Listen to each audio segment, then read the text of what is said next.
Ya, selamat malam Bapak Ibu, Pak Henry juga. Bapak Ibu udah lihat materi yang soal Galileo itu ya, sekitar diskusi 1 jaman dengan beberapa rekan mahasiswa teologi di Sekolah Tinggi Teologi Reform Indonesia di Kemang, Jakarta.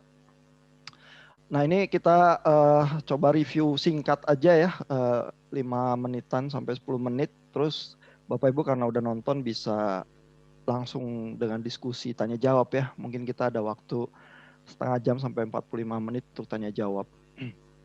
Nah, ini lukisan pengadilannya Galileo ya, tahun 1633.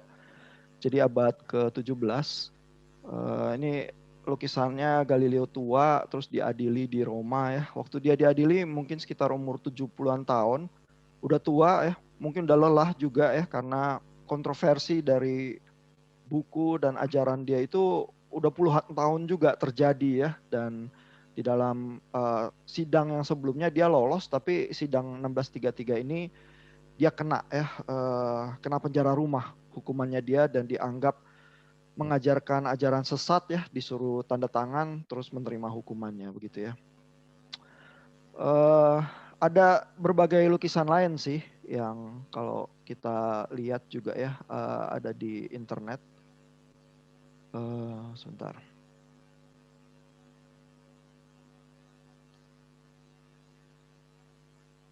Jadi berbagai interpretasi tentang kejadian itu kadang muncul lewat lukisan-lukisan ya. Ini misalnya kalau dicari di internet gitu aja, Galileo Affairs gitu ya, bisa muncul site yang ini dengan fotonya ya. Kalau yang ini Galileo-nya kelihatannya masih gagah ya. Jadi ini mungkin lukisan yang lebih menggambarkan kegagahan dan keberanian Galileo ya waktu di sidang gitu ya. Posturnya juga berdirinya itu seolah-olah menantang otoritas gitu ya. Tapi ada foto yang ini mungkin lebih realistis ya. Tapi Galileo-nya juga digambarkan di sini masih agak muda ya. Rambutnya juga masih hitam, pakai jubah yang bagus ya. Bawa teleskopnya ya sebagai bagian dari invention dia ya. Terus ini ini suasananya tampaknya bukan sidang ya, tapi semacam perkumpulan saintifik begitu ya. Nah, jadi ada berbagai lukisan dan elaborasi yang menggambarkan situasinya, dan membaca Galileo itu bisa dengan berbagai nuansa juga ya. Apakah Galileo itu ilmuwan yang terlalu nyolot ya dan menantang agama begitu ya, yang sudah dianggap baku gitu ya, dan karena kenakalannya itulah dia dihukum ya. Kalau dia baik-baik saja nggak nyolot, mungkin dia nggak menerima hukuman. Atau justru Galileo orang yang eh, penuh keberanian ya, di dalam ide-ide dia yang eh, tidak konvensional ya, dan melewati satu perlawanan yang ratusan tahun akhirnya terbukti benar begitu ya.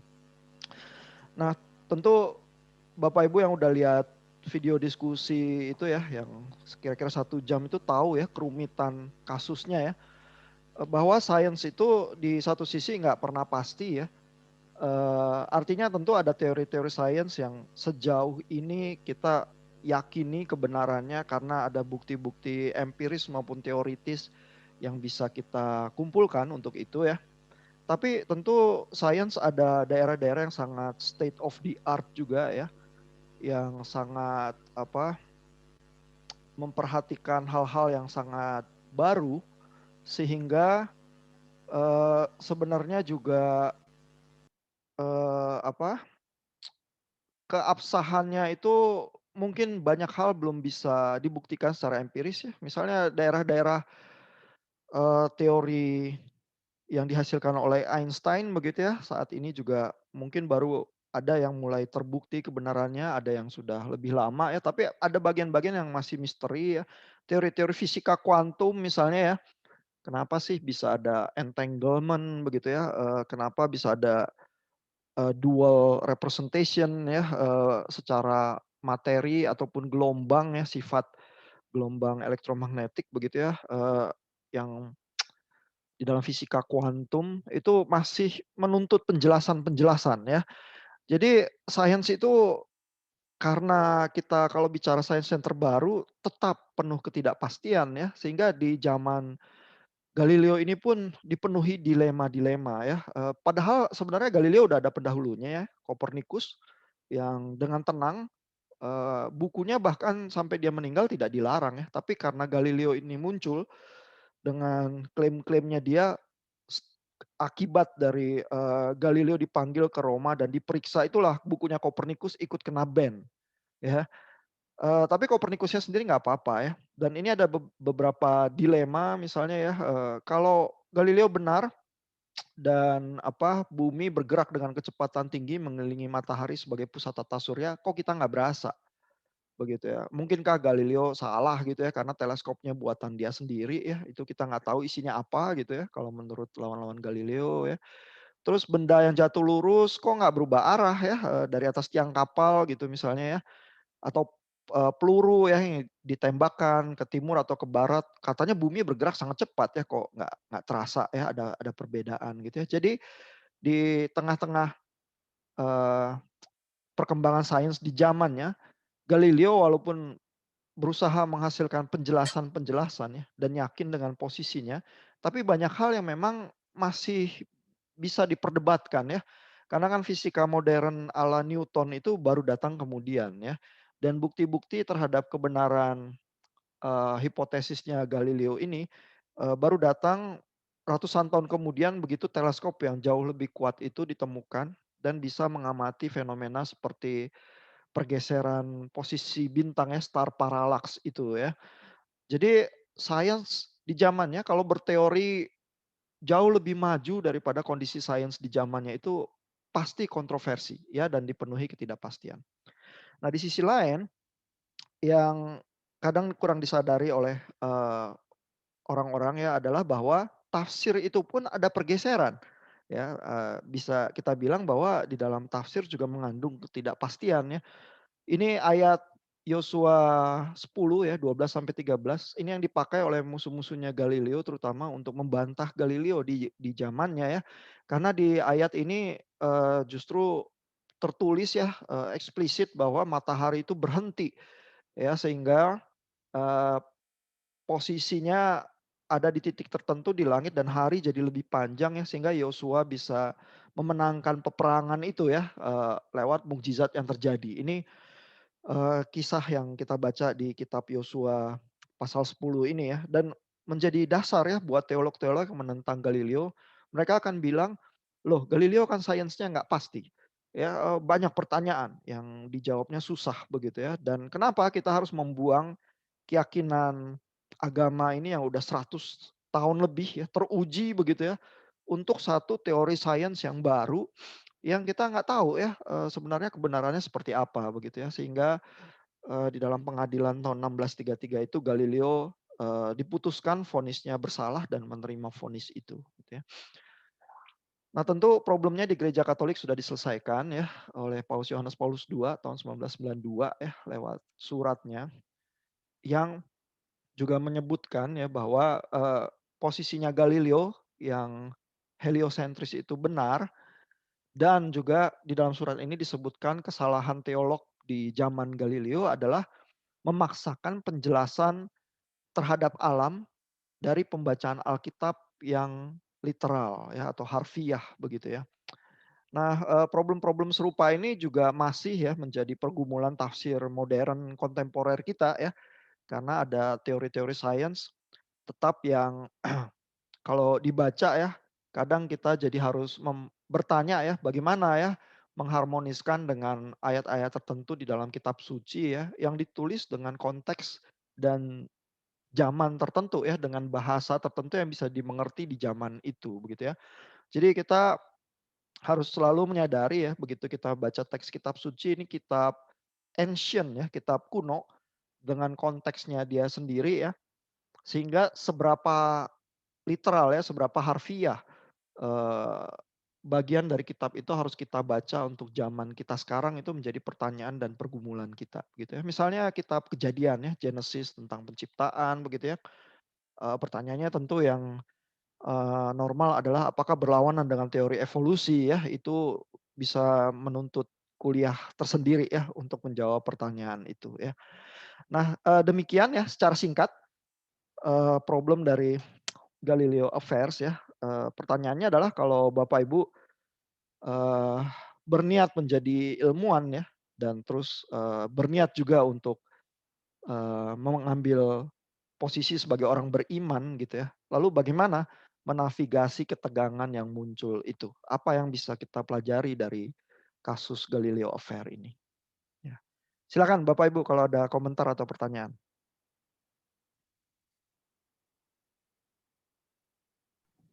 Pak, saya mau nanya Pak. Iya Pak. Setelah setelah Paus kedua mengkonfirmasi bahwa teori Galileo itu benar, uh, apa sih yang dilakuin sama gereja untuk kayak seakan-akan kayak minta maaf lah gitu sama Galileo? Iya, jadi, sebenarnya ya surat Paus itu juga satu langkah yang sangat berani ya. Paus Yohanes Paulus II itu kan terkenal juga paus yang ini ya, cukup revolusioner ya. Karena ikut juga terlibat dalam Konsili Vatikan kedua begitu ya dengan, apa, hasil-hasilnya ya dari konsili itu. Nah, eee, di dalam pemahaman gereja Katolik ya, eee, itu ada satu tafsir juga yang melihat bahwa paus itu karena mewakili, apa, otoritas apostolik ya, otoritas yang diwarisi dari rasul-rasul begitu ya. Karena kan, paus pertama diyakini sebagai Rasul Petrus, lalu otoritas itulah yang terus-menerus diwarisi ya di dalam kepausan ya. Karena di dalam kitab suci tertulis, apa yang, eee, Petrus itu ikat di bumi akan terikat di surga, apa yang dilepaskan di bumi akan dilepaskan juga di surga begitu ya. Dan di atas batu karang ini akan, kubangun gerejaku gitu ya. Nah jadi, eee, keyakinan itu ya cenderung mendorong gereja Katolik itu untuk, berpandangan bahwa paus itu nggak bisa salah. Ya, jadi sekarang kalau Paus Yohanes Paulus II ya sampai menulis surat ya dan mengakui kesalahan teolog ya di zamannya Galileo, which is pada saat itu Paus Urban ke-8 begitu ya, juga seorang paus yang mewakili gereja ya dan mewarisi tradisi kerasulan itu. Dengan kata lain kan sebenarnya Paus Yohanes Paulus II bilang bahwa ada kesalahan ya yang terjadi dalam sejarah di masa lalu itu ya. Itu sebenarnya udah lebih dari satu permintaan maaf ya, yang langkah berani yang bisa diambil ya oleh gereja Katolik begitu ya. Eee, Cukup radikal ya sebenarnya ya. Tapi juga karena kita melihat sejarahnya makanya juga makan 300 tahun lebih ya untuk melakukan langkah itu ya karena, dibentuk komite yang belasan tahun memeriksa ya, membuka lagi ya dokumen-dokumen kasus Galileo itu yang sudah berabad-abad yang lalu begitu ya. Bahkan sejarawan-sejarawan modern itu juga, menulis buku-buku yang cukup up to date ya, meninjau lagi ya kasus Galileo itu sebenarnya yang terjadi seperti apa ya, kerumitannya begitu ya. Nah jadi ini sebenarnya satu satu keberanian sih ya, kalau Pak Elgin bilang permintaan maafnya apa ya, ya itu udah satu bentuk permintaan maaf ya, karena satu langkah yang sangat berani ya. Kalau Bapak Ibu mau bandingkan ya, barusan kan ini, kita baru lewat dari 11 Maret ya. Tadi siang barusan ada satu diskusi dengan sejarawan-sejarawan Indonesia ya, mempertanyakan misalnya super semar itu apa sih yang terjadi ya. Misalnya salah satu pertanyaan di dalam diskusi daring itu ya adalah, apakah penerima surat, eee, super semar itu sudah menyalahi wewenangnya dia di dalam tindakan-tindakan dia pada saat itu ya. Lalu sejarawan dari UGM namanya Asfi, eee, Maulana Adam ya, dia bilang, udah jelas ya karena, sebenarnya Soekarno itu jelas kok kaget gitu ya bahwa Soeharto mengambil langkah-langkah yang dianggap Soekarno itu di luar wewenangnya gitu ya. Ada, dokumen dan pidato Soekarno yang semacam itu begitu ya. Jadi udah jelas kata Asfi ya. Tapi masalahnya adalah di surat Super Semar itu ada satu kalimat ya yang frasanya itu tertulis eh, jadi Soeharto yang pemegang mandat itu bisa mengambil segala tindakan yang dianggap perlu ya untuk menjamin keamanan. Nah, itu katanya Pak Asfi itu ya itu seperti memberi cek kosong ya kepada Soeharto begitu ya untuk ya udah kamu boleh apa aja gitu ya. Nah, di situ kelemahannya Soekarno ya menurut sejarawan dari UGM itu seperti itu ya. Lalu ada Romo Baskoro juga tadi ya yang ikutan jadi narasumber ya. Dia bilang begini, kita tuh nggak punya ya dokumen otentik yang asli gitu ya dari Super Semar. Ada kopi-kopiannya ya juga termasuk yang ada di Arsip Nasional begitu ya. Nah, tapi dari kopi-kopi yang ada itu ya berbagai versi, bukan yang asli ya. Ada frasa itu eh, boleh mengambil segala tindakan jaga perlu. Ada yang nggak ada frasa itu, gitu ya. Jadi yang mana yang benar, gitu ya. Dan Soeharto pakai yang ada frasa itu ya. Nah, kebetulan di Amerika kan baru dibuka arsip sejarah ya, yang setelah puluhan tahun jadi arsip rahasia, terus dibuka termasuk sejarah Indonesia tahun 1960-an itu, begitu ya. Dan di dalam catatan-catatan itu tuh ada kemungkinan bisa ditemukan ya apa yang terjadi begitu ya. Dan Romo Baskoro tadi juga menghimbau ya untuk mahasiswa yang perlu menulis skripsi atau tesis begitu ya, memanfaatkan ya catatan-catatan modern itu ya dan berusaha menggali sebenarnya sejarah kita itu seperti apa. Nah, tadi terhadap pertanyaan Pak Elgin ya, permintaan maafnya apa gitu ya. Seolah-olah ini kok gereja nggak berani ya mengakui kesalahannya gitu ya. Tapi ya di dalam banyak hal, di dalam sejarah ya, bahkan seperti sejarah bangsa kita ya, eee, menggali sejarahnya sebenarnya seperti apa sulit ya.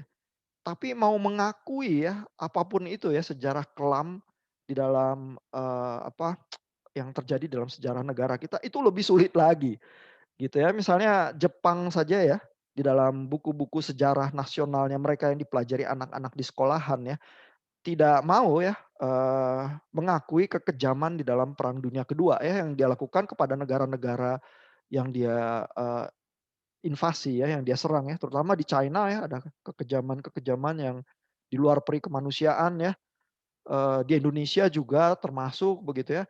Karena narasi yang diyakini di Jepang adalah, eee, mereka itu adalah pahlawannya di zaman Perang Dunia Kedua. Mereka yang saudara tua yang membebaskan bangsa-bangsa Asia dari penjajahan kolonial barat, begitu ya. Dan itu yang diyakini, eee, kepahlawanan dan patriotisme itu yang diajarkan di sekolah-sekolah.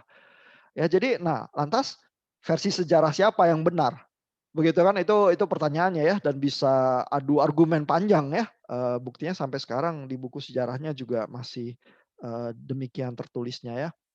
Nah, terus apalagi minta maaf ya, minta maaf atau membayar kerugian perang ya itu langkah yang lebih sulit lagi ya. Jadi sebenarnya langkah yang ditempuh oleh Gereja Katolik dan oleh, Paus Yohanes Paulus II itu sudah, eee, seyogyanya sangat diapresiasi sebenarnya ya. Dibanding dengan banyak kasus modern aja yang kita nggak mampu ya, melihat kebenaran sejarah, apalagi mengakuinya, apalagi minta maaf, gitu ya. Apakah menjawab Pak Elgin pertanyaannya? Terima kasih, Pak. Oke. Dari Bapak Ibu yang lain ada pertanyaan lain atau komentar silakan. Saya mau bertanya, Pak. Iya. Kan tadi timbul masalahnya itu gara-gara orang-orang gereja zaman dulu itu terlalu ngambil Alkitab secara harafiah, ya kan, Pak? Iya, Pak. Apakah menurut Bapak untuk kedepannya juga dan sekarang juga, kalau misalnya ada sesuatu yang baru gitu, misalnya terbosan di dunia sains, terus misalnya sedikit bertentangan dengan Alkitab, jadi sebenarnya menurut Bapak tindakan yang harus kita ambil tuh gimana ya? Kayak kan kita nggak tahu kan kayak ke depannya gimana, kayak misalnya pas kita tinggal di zaman Galileo misalnya, kita nganggap Galileo tuh kayak ini teorinya apaan, kayak benar-benar bohongan gitu lah, kayak bukan sesuatu yang perlu kita pikirkan dalam-dalam. Tapi kenyataannya sekarang setelah ratusan tahun ke depan itu yang udah jadi standar pemikiran semua orang kan. Hmm. Kalau ternyata ntar kayak timbul juga terobosan di dunia sains yang kayak gitu juga, tapi di saat ini kita nggak tahu, kita tuh harusnya gimana Pak? Kira-kira kayak percaya atau mungkin kita ikutin Alkitab? Menurut Bapak gimana? Nah, ini pertanyaan intinya ya, esensi dari seluruh pergumulan kita ya. Saya lempar nih ke floor, Bapak Ibu yang udah ikutan lihat video diskusi yang sebelumnya, itu yang 1 jam soal Galileo Verse. Apa ada usulan? Silakan kalau ada komentar. Nggak mesti benar ya, tapi ada usulan nggak?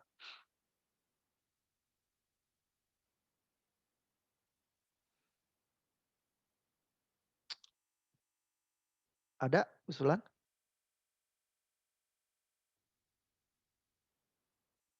Apa Bapak Ibu yang mahasiswa yang bisa buka kamera boleh mohon buka kamera supaya saya kesannya ngomong-ngomong sama diri saya sendiri. Iya, iya. Ada yang coba berani lempar usulan, jadi sikap kita gimana ya yang bisa working ya? Situasinya kan sebenarnya sains berkembang terus, tafsir juga berkembang terus ya. Jadi dilema semacam ini kita hadapi terus ya. Terutama kalau kita mau mengambil posisi kali sebagai ilmuwan tapi juga sebagai orang beriman ya. Kalau kita rasa ya agama itu nggak berharga, kita mau buang gitu aja ya langsung dilema kita jadi lebih enteng ya. Tapi kalau enggak gitu, kalau kita mau jalanin dua-duanya kan dilemanya selalu ada ya. Ada usulan nggak dari Bapak Ibu? Silakan.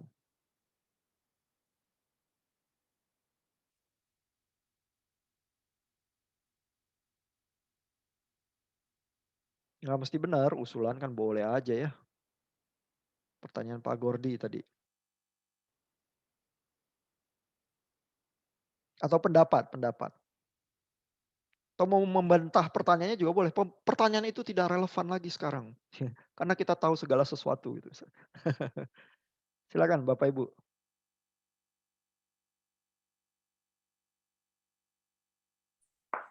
Kalau menurut saya sih Pak, itu kan masalah utamanya pada zaman itu soalnya agama kan masih berperan besar ya Pak, secara politik dan segala macam buat nentuin apa yang benar dan salah. Sedangkan kalau misalnya udah zaman sekarang kan udah banyak agama-agama yang terlibat gitu Pak. Jadi kayak gak ada satu agama yang mendominasi sains gitu loh. Ya, kalau menurut saya sih terserah ini aja sih, interpretasi sendiri-sendiri aja. Kalau walaupun salah ya kan bisa ada apa definisinya sendiri gitu loh Pak. Yang penting jangan maksa ya. Oh iya, itu usulannya Pak Truman tuh ya. Jadi terserah interpretasi sendiri, yang penting jangan maksa gitu ya. Dulu berarti menurut Pak Truman ya Galileo sial aja ya karena ada apa gereja yang mendominasi begitu ya kebenaran ya, terus menimpakan hukumannya kepada Galileo. Kan sekarang enggak ya, zaman udah berubah ya. Eh, apa mungkin kehidupan masyarakat juga udah lebih toleran ya, at least di negara-negara tertentu ya, ada sih yang masih nggak toleran. Ya terus masing-masing bisa memilih pilihannya gitu. Nah kalau kayak gitu gimana, working nggak?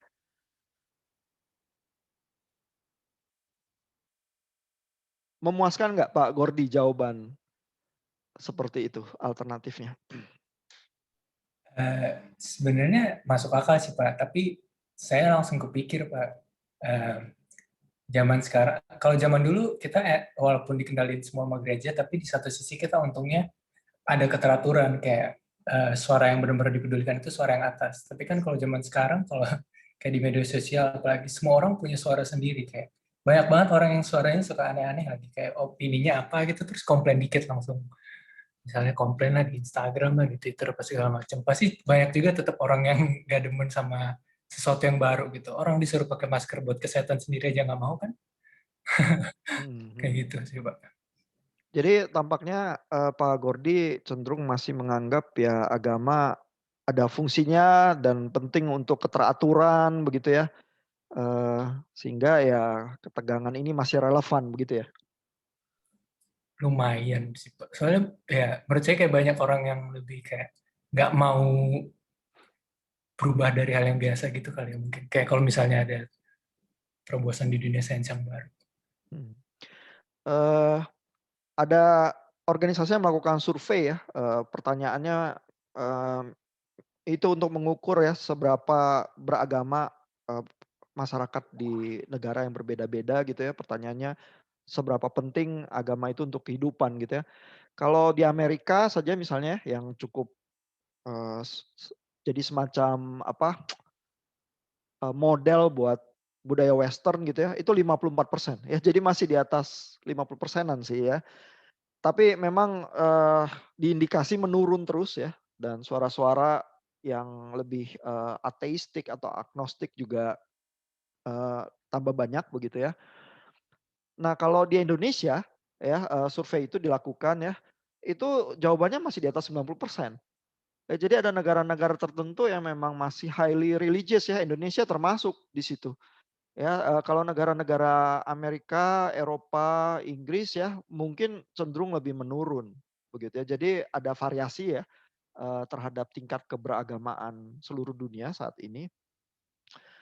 Buat Indonesia sih tetap masih relevan ya, karena misalnya aja kemarin waktu mau vaksin meluncur ya, bukan hanya, angka efikasi yang ditunggu, tetapi juga keputusan MUI ya soal apakah ini halal atau tidak. Itu jadi penting karena itu juga yang akan mendorong penerimaan masyarakat ya terhadap vaksin nantinya, begitu ya. Dan sebenarnya di Indonesia sih penerimaan itu cukup cukup baik ya. Saya rasa nggak ada isu-isu anti vaksin yang sangat keras ya kayak di Amerika yang karena ricuh soal Donald Trump dan lain sebagainya. Kelompok-kelompok yang apa, penggemar teori konspirasi itu kan banyak juga ya di Amerika. Di Indonesia sih nggak terlalu heboh ya. Dan, apa, sejauh ini sih tampaknya, apa, usaha-usaha vaksin itu cukup lancar ya. Kita masalahnya adalah vaksinnya kagak banyak, ya, yang kita punya cuman beberapa juta aja gitu ya, padahal, penduduknya 200 jutaan ya dan agak terlalu lambat ya melakukan vaksinasinya sih, ya. Jadi sih bisa ya, memang masih ada populasi yang cukup religius ya, Indonesia termasuk ya, dan untungnya Indonesia juga cukup demokratis ya. Jadi mungkin solusi yang seperti Pak Truman adalah kita bergumul ya dengan posisi kita sendiri, terus kita ambil keputusan sendiri, yang penting jangan maksa yang lain gitu ya. Mungkin masih working juga ya, cukup working lah di Indonesia yang demokratis gitu ya. Nah, kayaknya nih pakai sekali apa, usulan dari Pak Truman langsung solve nih ya, atau ada pendapat lain? Ada pendapat yang, "Oh itu masih kurang kurang memuaskan," gitu. Pak Elgin udah buka mic, Jadi Pak, silakan. iya Pak. Saya baru kepikiran juga sih Pak.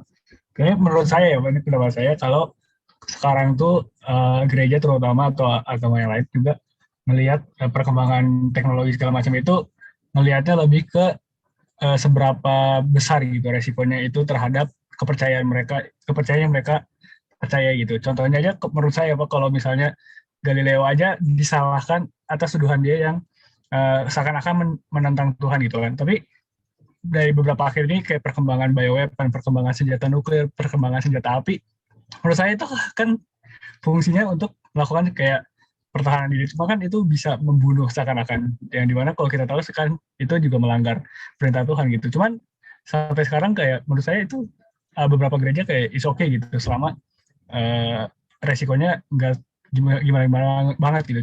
Nah menurut saya sih mereka lebih ngelihat kayak mereka lebih berpikir lebih jauh lah apa kayak resikonya kayak gimana segala macamnya, apakah ini benar-benar separah itu gitu atau enggak gitu. Gitu sih Pak, kalau menurut saya. Iya, nah, perbedaannya dari zaman Galileo ya adalah memang, di zaman yang sekarang, eee, gereja ya, atau bahkan mungkin juga agama ya, bukan cuman, apa, kekristenan ya, itu tergeser ke ranah, privat. Ya, jadi seolah gereja itu bukan yang menentukan kebijakan umum yang besar yang diambil masyarakat, yang melainkan yang beropini dari samping gitu aja ya, sehingga ya apa relevan ya opininya. Kecuali misalnya kayak Islam di Indonesia ya, itu masih sangat kuat ya pengaruhnya ya. Hal-hal yang dikatakan MUI itu, setara dengan hal-hal yang dikatakan konsili gereja itu ya di zaman Galileo gitu ya. Karena, MUI itu sendiri kan memang fungsinya seperti konsili ya, apa, perkumpulan ulama yang berdiskusi dan menghasilkan arahan ya untuk umat begitu. Nah, sementara gereja Katolik udah nggak punya posisi semacam itu ya. Kalau gereja Protestan malah lebih pecah-pecah lagi ya, masing-masing gereja urus kepentingan masing-masing ya. Kalau Katolik mungkin masih ada sentralisasi ke Vatikan ya. Nah, jadi memang posisi masyarakatnya udah berbeda ya. Tetapi bahwa gereja memikirkan persoalan-persoalan moralitas ya dari teknologi dan sains modern, saya rasa sih masih ya. Misalnya ya, secara umum bioweapon itu hampir di semua saintis ya nggak mengakui bahwa itu sebagai sesuatu yang etis untuk dilakukan. Ya, itu sesuatu yang menurut saya keberuntungan ya bahwa biologi itu berkembangnya sampai level itu ya bahwa dimanapun di seluruh dunia kalau buat bioweapon itu ilegal gitu ya dan itu cenderung diterima oleh umum begitu ya. Tapi misalnya kalau di bidang fisika tampaknya agak lain ya ininya ya moodnya gitu ya karena senjata nuklir buktinya sih memang dari sejak perang dingin ada begitu ya. Dan kalau ada senjata pemusnah lain pakai teknologi yang baru gitu ya, apakah bisa ya bidang apa yang baru itu juga menghasilkan semacam garis etika tertentu ya, yang mana yang boleh, yang mana yang enggak ya. Misalnya tentu yang dibicarakan zaman-zaman sekarang ini adalah kalau senjata itu dipersenjatai dengan AI, pakai artificial intelligence gitu ya, itu boleh atau enggak? Itu etis atau enggak? Ya, banyak saintis yang berkecimpung di AI ya, mulai mengusulkan supaya jadi seperti di dalam bidang biologi ya, kita buat ilegal aja.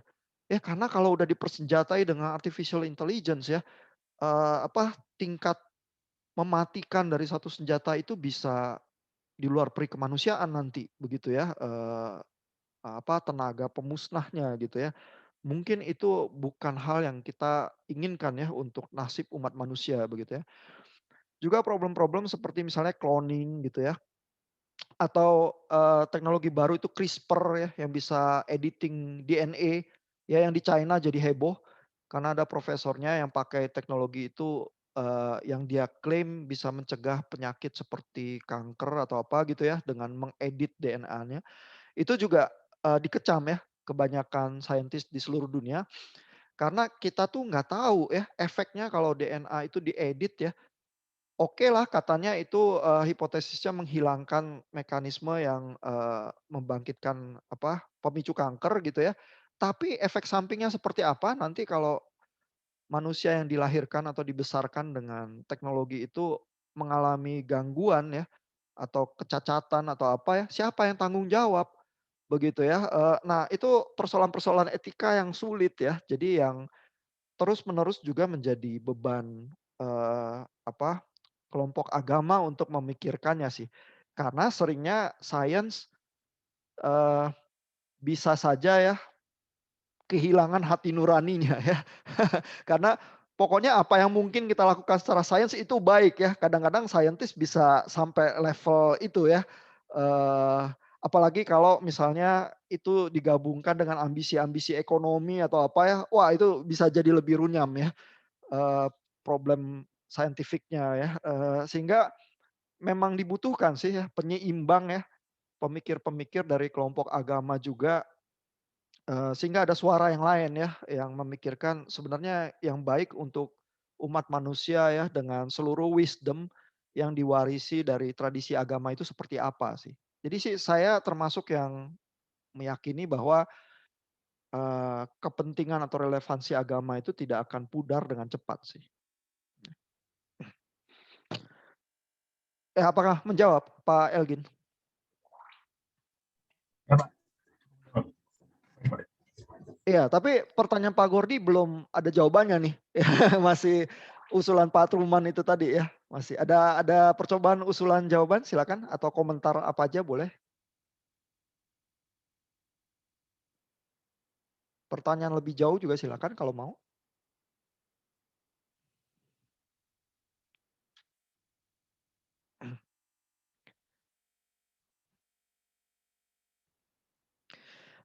Nah, jadi sebenarnya ya, pertanyaan Pak Gordi itu ya, letak kesulitannya di mana sih pergulatan antara sains sama agama ya? Letak kesulitannya menurut saya adalah karena sains itu juga bergeser dan bergerak ya, ada ketidakpastian di situ dan tafsir agama juga, begitu ya. Jadi kita tuh bukan, eee, misalnya ya kalau orang membahas kasus Galileo itu kan selalu pertanyaan-pertanyaan basicnya adalah siapa yang salah ya, gereja atau sains gitu.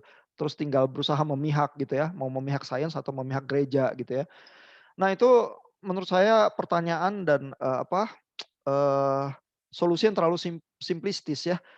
Karena seolah-olah kita tuh punya satu kebenaran yang diam, statis, dan objektif yang kita bisa jadikan pegangan, kita tinggal berpihak ya, mau sains atau mau agama.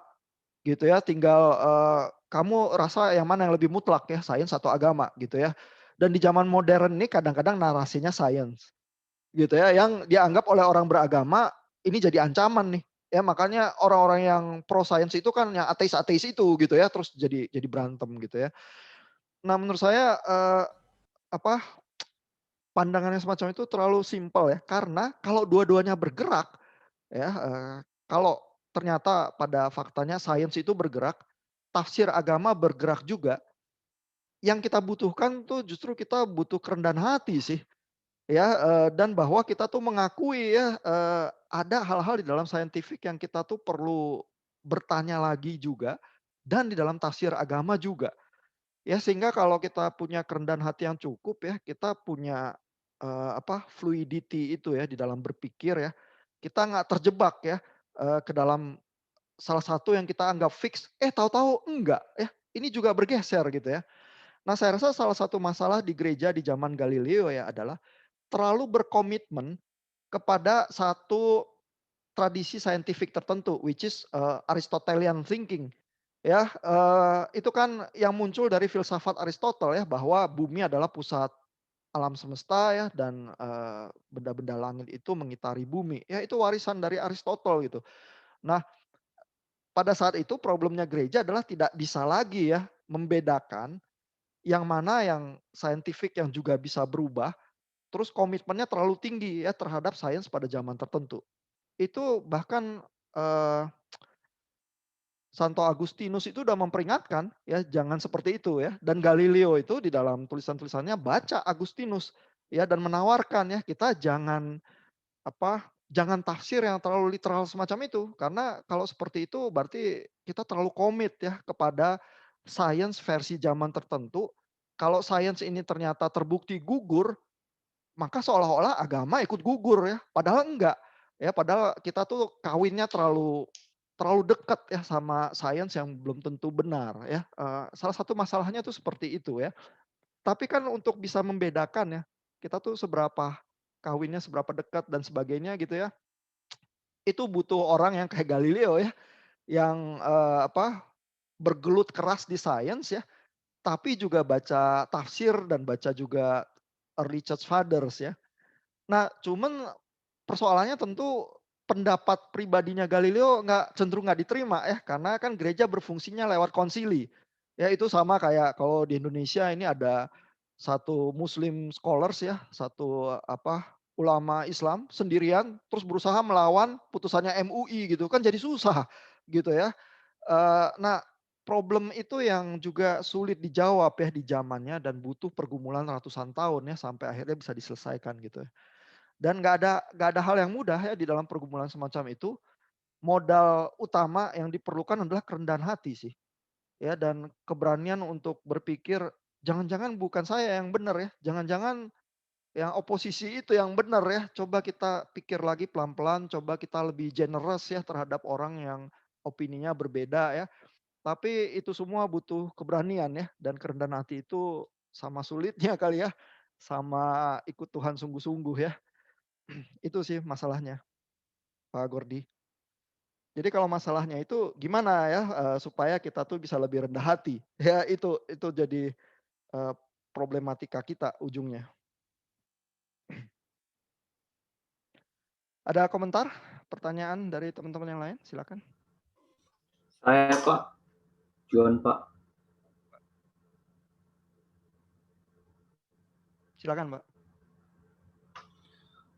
Kalau menurut saya sih buat pertanyaan yang Gordy itu, kalau saya sih saya jawab dengan ada salah satu perkataan dari ilmuwan terkenal. Jadi dia itu bilang bahwa kalau sains itu tanpa agama itu buta dan agama tanpa sains itu lumpuh. Jadi dari ungkapan itu dia bilang kalau sains dan agama itu harus jalan bareng-bareng. Jadi bukan ada satu di depan yang lain atau yang satunya di depan yang lain. Jadi bukan sains yang selalu paling utama atau agama selalu paling utama. Jadi mereka harus saling jalan bareng-barengan. Ya. Nah, itu juga formula yang diucapkannya mudah, dijalankannya sulit ya. Kesulitannya adalah tidak semua orang punya exposure yang sama dalam kepada agama ya, kepada spiritualitas, religiusitas dan kepada sains ya. Terus kalau dia exposure-nya salah satu lebih dalam ya, katakanlah dia lebih dalam di sains gitu ya, dia cenderung mencurigai hal-hal yang bukan bidang keahliannya dia cenderung curiga sama agama. Kalau dia ulama gitu ya, dia memang deep dibaca kitab suci dan lain sebagainya gitu ya, dia cenderung curiga sama sains gitu ya, kalau di bidang sainsnya dia kurang deep. Ya jadi yang bisa sejajar begitu ya dan berjalan bersama adalah orang-orang yang cukup dalam di keduanya gitu ya. Tapi mau dalemin satu aja seumur hidup nggak selesai gitu ya. Terus PR-nya harus dalemin dua-duanya ya. Jadi 2 umur kehidupan nggak selesai gitu ya.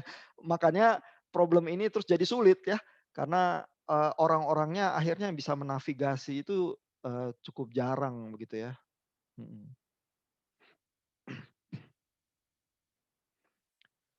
Ya jadi semacam mungkin praktek yang cukup baik juga adalah ya, kalau memang kita bicara di area kita ya, eee, bisa lebih mendalam tapi di area yang kita tahu bukan bidang kita ya, kita bisa lebih hati-hati ya dan tidak membuat klaim-klaim yang terlalu buru-buru ya, karena kita menyadari batas-batas limitasinya kita. Ya, itu bukan bidangnya kita ya. Dengan demikian kita mungkin masih bisa lebih seimbang ya antara sains sama religi begitu. Ya menyadari batas-batas diri itu bagian juga dari kerendahan hati sih sebenarnya ya. Mhm. Iya. Ada komentar lagi? Pertanyaan silakan. Saya pertanyaan satu lagi Pak. Ya, Ini Pak. tidak berhubungan sama pertanyaan yang Gordy sih Pak. Jadi itu kan waktu itu Galileo Galilei kan dia mungkin pendapat yang saking bisa dibilang saking pintarnya sampai orang-orang sampai tidak mengerti dengan pendapatnya. Dan pada akhirnya kan dia harus terkena hukuman tahanan rumah meskipun sebenarnya dia bisa jadi dikenai hukuman mati jika dia tidak memiliki hubungan yang tidak begitu baik sama Paus pada waktu itu. Iya. Jadi untuk kondisi sekarang itu kemungkinan terburuk apa Kak? Misalnya kalau orang-orang sebagai ilmuwan yang orang ilmuwan bisa hadapi. Jika misalnya dia mengeluarkan suatu pendapat atau pernyataan begitu, yang mungkin sebenarnya yang mungkin di beberapa tahun yang akan datang itu benar, cuma karena pendapat itu saking futuristiknya dan belum bisa diuji, sampai orang berpendapat bahwa itu pernyataan itu tidak masuk akal dan bodoh. Risikonya apa ya Pak ya Ya, pertanyaannya? risikonya apa ya? Itu tergantung daripada tinggal di negara mana kali ya.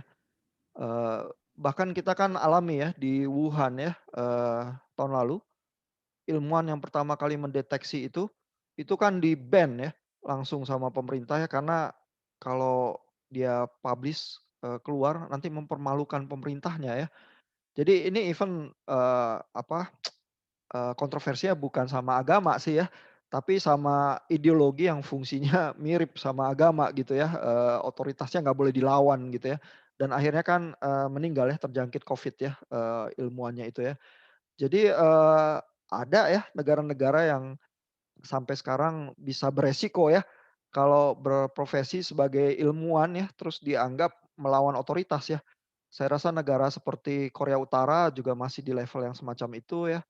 dan ada negara-negara lain juga seperti ya kalau di Rusia mungkin lebih politis ya, tapi kalau ilmuannya menyentuh batas-batas pagar yang dianggap mengancam ya, kalau melewati itu ya dan mengancam pemerintahan, itu bisa jadi masalah juga ya. Bahkan di ASEAN kan Myanmar sekarang lagi bergolak ya, terutama juga kemungkinan dipicu ya oleh kesulitan ekonomi yang terjadi karena pandemi gitu ya. Jadi, iya Indonesia termasuk yang sangat beruntung ya. Saya tuh, sejak tahun 2000 ke belakang ini sebenarnya selalu lebih banyak bersyukur ya. Ya walaupun bukan bukan tanpa tantangan ya Indonesia ya. Kan Bapak Ibu juga mengalami ya kalau lagi pilpres dan lain sebagainya kan sulit dan panas ya di Indonesia juga ya. Tapi maksudnya sejak tahun 98 harusnya negara ini hancur gitu ya. Ternyata nggak hancur ya dan sekarang dalam kondisi yang, jauh lebih baik lah ya daripada sebelum tahun 98 atau ketika tahun 98 ya. Jadi kita sebenarnya menikmati kali ya kebaikan Tuhan ya buat negara kita ya.